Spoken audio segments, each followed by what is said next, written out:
আমাদের বাড়িতে উপর ডাটা গাছ হয়েছে, ডাটা কয়টা তুলে নিয়ে ডাটা দিয়ে কাতল মাছ আজকে রান্না করবো।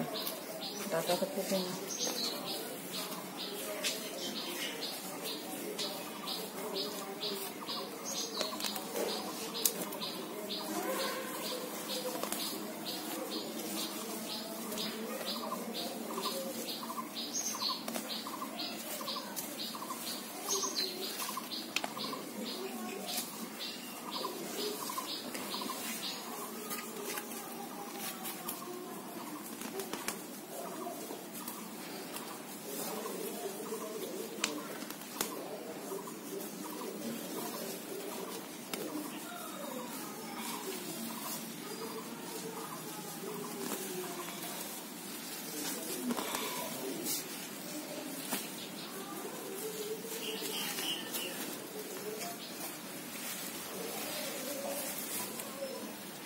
ডাটা তোলা হয়ে গেছে আমার, এতটুকু ডাটা দিয়ে হয়ে যাবে।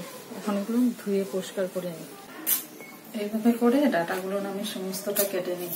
এই সাইডটা অল্প শক্ত, এটা ফেলে দিব। নরমগুলো নিব, এরকমভাবে সবগুলো বাকল ফেলে দিব, উপরে দিয়ে কেটে নেব।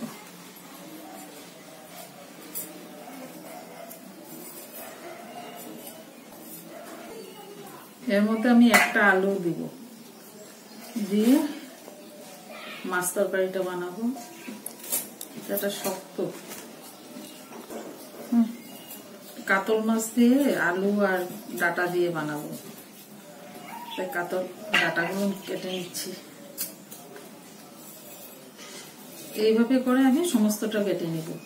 আমার ডাটা কাটা হয়ে গেছে, ডাটা আর আলু এইভাবে করে কেটে নিয়েছি। আর এই পাশ দিক থেকে আমি কড়াইটা বসিয়ে দিলাম।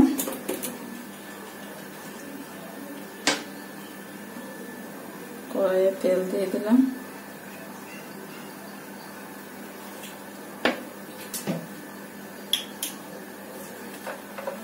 মাছের গায়ে হলুদ আর নুন মাখিয়ে নেব।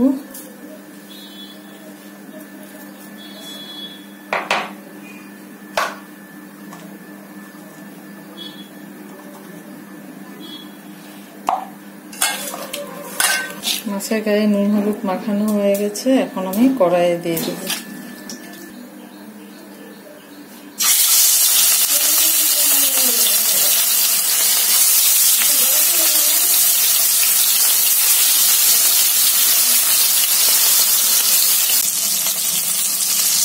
এভাবে করে আমি সম্পূর্ণ মাছটা ভেজে নিলাম।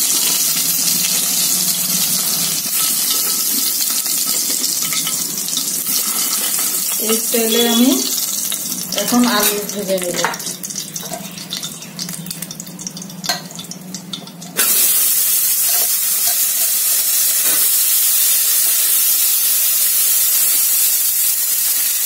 অল্প নুন আরো পড়েছিল,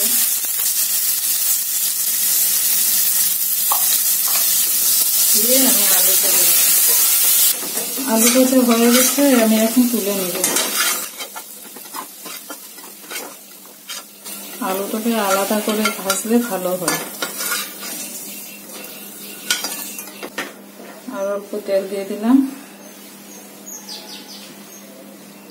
এখন ডাটা আর আলু দিয়ে কাতল মাছ রান্না করার জন্য যা যা লাগছে আমি এক এক করে বলে দিচ্ছি। কালো জিরা ফোড়ন, কালো জিরাটা ভাজা হলে এর মধ্যে আমি পেঁয়াজ কুচি দিয়ে দিব।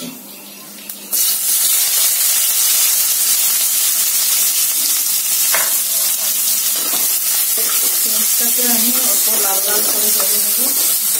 আমার ভাজা হয়ে গেছে, এরকম লাল লাল করে ভেজেছি।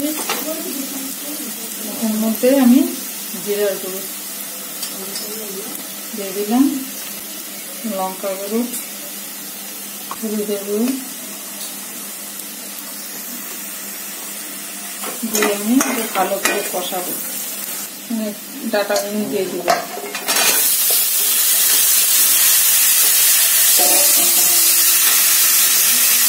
দিয়ে একটু নুন দিয়ে ভালো করে কষাবো। ডাটা কষানো হয়ে গেছে, এখন আমি ঝোলের জন্য জল দিয়ে দিচ্ছি। ডাটাটাও সিদ্ধ হতে হবে। এই আলু ভাজাটাও দিয়ে দিব।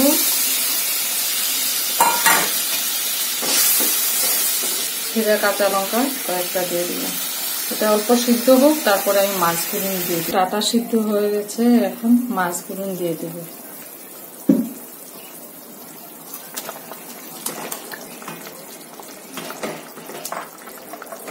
মাছটা দিয়ে অল্প সময় সিদ্ধ করব, করে নামিয়ে ফেলবো। মাছ তরকারিটা হয়ে গেছে, এখন আমি গ্যাসটা অফ করে দিচ্ছি। এখন আমি একটা বলে তুলে নিচ্ছি মাছগুলো।